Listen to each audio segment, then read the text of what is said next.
അതെ അതെ അവിടെ ഉദ്യോഗസ്ഥരെ തടയാനുള്ള ശ്രമമാണ്. മനുഷ്യശൃംഖല തീർക്കുന്നു എന്നാണ് നമുക്ക് മനസ്സിലാക്കാൻ കഴിയുന്നത്.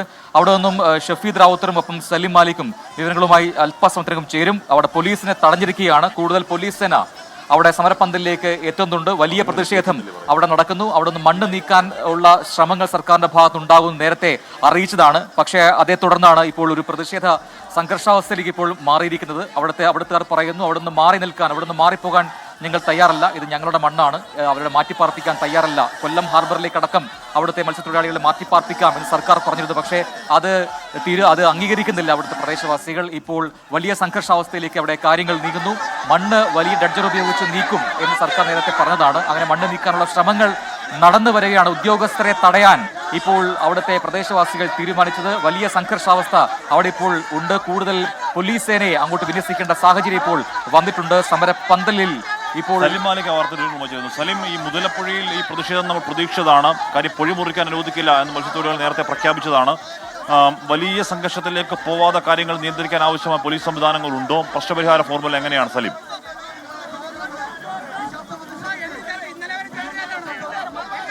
ഹാഷ്മി, മുതലപ്പുഴയിൽ ഇന്ന് പൊഴി മുറിക്കുമെന്ന് പറഞ്ഞതിന് തൊട്ടു പിന്നാലെ തന്നെ ആ തീരുമാനത്തെ സമരസമിതി എതിർത്തിരുന്നു. അതിന് പിന്നാലെ തന്നെ ഇങ്ങനെ ഒരു പ്രതിഷേധം ഇവിടെ ഉണ്ടാകും എന്നുള്ള കാര്യത്തിലും തർക്കമുണ്ടായിരുന്നില്ല. വലിയ പ്രതിഷേധം ഉണ്ടാകുമെന്ന് നമ്മൾ തന്നെ കരുതിയതാണ്. രാവിലെ മുതൽ തന്നെ നമ്മളത് പറയുന്നതാണ്. പോലീസിന്റെ ഒരു വലിയ സന്നാഹം, വലിയ സേനയെ ഇവിടേക്ക് വിന്യസിച്ചിട്ടുണ്ട്. ഏതെങ്കിലും തരത്തിൽ കാര്യങ്ങൾ കൈവിട്ടു പോവുകയാണെങ്കിൽ നിയന്ത്രിക്കാനുള്ള പോലീസ് സേനയെ വിന്യസിച്ചിട്ടുണ്ട്. മാത്രമല്ല, ഇതിൽ ഏതെങ്കിലും തരത്തിൽ പൊഴി മുറിക്കുന്നത് തടയുകയാണെങ്കിൽ ദുരന്ത നിവാരണ നിയമപ്രകാരം കേസെടുക്കാനുള്ള നിർദ്ദേശം സർക്കാർ നൽകിയിട്ടുണ്ട്. അതുകൊണ്ട് തന്നെ അതിന് ഏത് നിലയിലാകും നാട്ടുകാർ പ്രതിരോധിക്കുക എന്നുള്ളതിന് വലിയ ആകാംക്ഷയുണ്ടായിരുന്നു. പക്ഷേ എന്തായാലും വലിയ തർക്കം, വലിയ വൈകാരികമായുള്ള പ്രതികരണമാണ് നാട്ടുകാർ നടത്തുന്നത്, പ്രദേശവാസികൾ നടത്തുന്നത്. കാരണം പൊഴി മുറിക്കുക എന്നുള്ളത് പ്രായോഗികമല്ല. പൊഴി മുറിച്ചാൽ അതിനേക്കാൾ വേഗത്തിൽ ആ പൊഴി അടയും. അത്ര വലിയ മണലൊഴുക്കുണ്ട്. പക്ഷെ അതല്ല വേണ്ടത് എന്നുള്ളതാണ്. ഇപ്പോൾ ഒരു സംഘർഷ സാധ്യതയിലേക്ക് കൂടി കാര്യങ്ങൾ നീങ്ങുന്നു എന്നുള്ളതാണ്. കാരണം വലിയ വൈകാരികമായുള്ള പ്രതികരണമാണ് നാട്ടുകാരുടെ ഭാഗത്തു നിന്നുള്ളത്. പോലീസിനെ കായികമായി ഉൾപ്പെടെ നേരിടാൻ തയ്യാറെടുത്ത് നിൽക്കുന്ന ഒരു ജനതയാണ്. അത്രയും വൈകാരികമായി നിൽക്കുകയാണ്.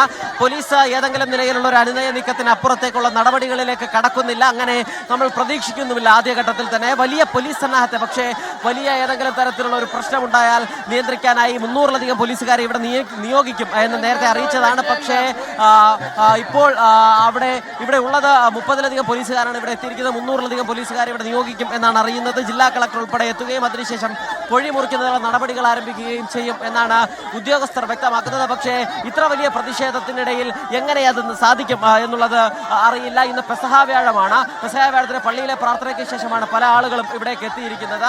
ഈസ്റ്ററിന് ശേഷം സമരം ഘടിപ്പിക്കുക എന്നുള്ളതായിരുന്നു ഇവിടുത്തെ പ്രദേശവാസികളുടെ തീരുമാനം. പക്ഷേ കൃത്യം പെസഹ വ്യാഴ ദിവസത്തിൽ തന്നെ സർക്കാർ പൊഴിമുറിക്കാനുള്ള തീരുമാനത്തിലേക്ക് എത്തിയതിന് പിന്നിൽ ദുരുദ്ദേശമുണ്ട് എന്ന് നാട്ടുകാർ പറയുന്നു. അതുകൊണ്ട് തന്നെ അത്തരത്തിലുള്ള ആഘോഷങ്ങളെല്ലാം മാറ്റിവെച്ചുകൊണ്ട് സമരപ്പന്തലിലേക്ക് എത്തുകയും ഈ അഴിമുഖത്തേക്ക് എത്തുകയും ചെയ്യുകയാണ് സമരക്കാർ. അതിനുശേഷം വലിയ പ്രതിഷേധം, പോലീസിന് നേരെ വാക്കേറ്റം ഉൾപ്പെടെ ഉണ്ടാകുന്നുണ്ട്. വലിയ പ്രതിഷേധം ഉണ്ടാകുന്നുണ്ട്. അത് ഏത് നിലയിൽ അവസാനിക്കുമെന്നുള്ള കാര്യത്തിൽ എന്തായാലും വ്യക്തതയില്ല. കാരണം മന്ത്രിയുടെ കയ്യിൽ പോലും അങ്ങനെ ഒരു കൃത്യമായ ഫോർമുല എന്തായാലും ഉണ്ട് എന്ന് തോന്നുന്നില്ല. കാരണം ഇന്നലത്തെ ചർച്ചയ്ക്കിടയിലും മന്ത്രി വ്യക്തമാക്കിയത് തൽക്കാലം പൊഴിമുറിച്ച് മറ്റിടങ്ങളിലേക്ക് വെള്ളം കയറുന്നതുമായി ബന്ധപ്പെട്ട പ്രശ്നങ്ങൾ ഒഴിവാക്കുക എന്നുള്ളതാണ്. ഇപ്പോൾ ഈ നാട്ടുകാരെ നിയന്ത്രിക്കാനായി പുരോഹിതൻ